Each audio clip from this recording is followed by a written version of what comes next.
गीता में वचन दिया है कि कर्म करेजा फल की इच्छा मत करे इंसान, और जैसे कर्म करेगा वैसे फल देगा भगवान। ये है गीता का ज्ञान।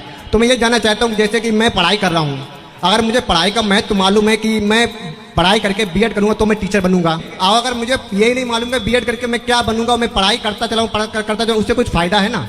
कुछ नहीं है ना। बात ऐसी है कि धर्म का ज्ञान होना चाहिए। गीता में लिखा है कर्मण्येवाधिकारस्ते मां फलेषु कदाचन। तू कर्म कर, फल की इच्छा मत कर, क्योंकि फल आपके हाथ में नहीं है।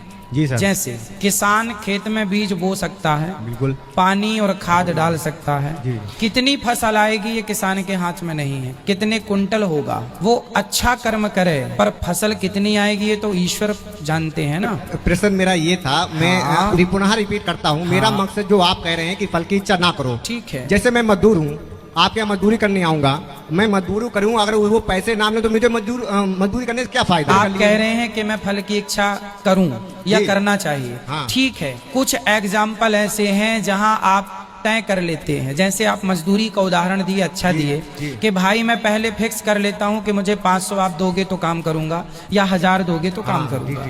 आपने अपना हर कर्म किया, आपने अपनी फैक्ट्री डाली, आपने अपना बिजनेस किया, तो आप कर्म ही तो कर सकते हैं ना। उसका रिस्पॉन्स कितना आएगा, प्रॉफिट कितना होगा, क्या वो आपके हाथ में है? वो लागत के ऊपर निर्भर करेगा ना, जितना मैं लागत लगाऊंगा उसमें होगा उसमें सर। ना ना, लागत लगाने पर भी डूब जाती है, कई बार लागत भी डूब जाती है। पर वो सर प्रकृति का नियम हो जाता है, प्रकृति जो चाहेगी वो होगा। फिर नहीं, वही तो प्रकृति मीन्स ईश्वर, प्रकृति मीन्स परमात्मा। हम हिंदू लोग किसकी पूजा करते हैं? प्रकृति की तो करते हैं, नदियों की, पहाड़ों की, समुद्र की, वृक्षों की, गाय की। ये क्या है? प्रकृति ही तो है। आप कर्म करते हैं, आप कर्म को मानते हैं, पर कर्म के संग एक चीज और होती है, धर्म।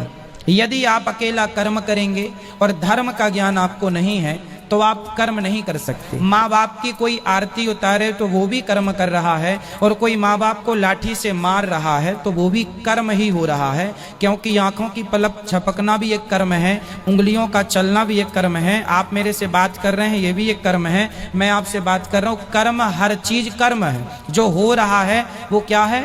कर्म है। तो कौन सा कर्म करना? कर्म तो सब है। आप कहेंगे मैं कर्म को मानता हूं, तो भैया कर्म सब है, पर धर्म ही बताएगा ना कि कौन सा कर्म करने योग्य है, कौन सा नहीं। इसलिए धर्म का ज्ञान, हम ये नहीं कहते ईश्वर को मानो, पर धर्म को मानना चाहिए। हम ये नहीं कहते कि आप मंदिरों में जाओ और मंदिरों में जाके मूर्ति की पूजा करो। हम कहते हैं अपनी माँ को खुश रखो, अपने आप भगवान आपसे खुश हो जाएंगे, आपको अलग से खुश करने की जरूरत नहीं। बस सर यही मुझे उत्तर चाहिए था, बस आपने जो लास्ट में उत्तर दिया मुझे बहुत अच्छा लगा।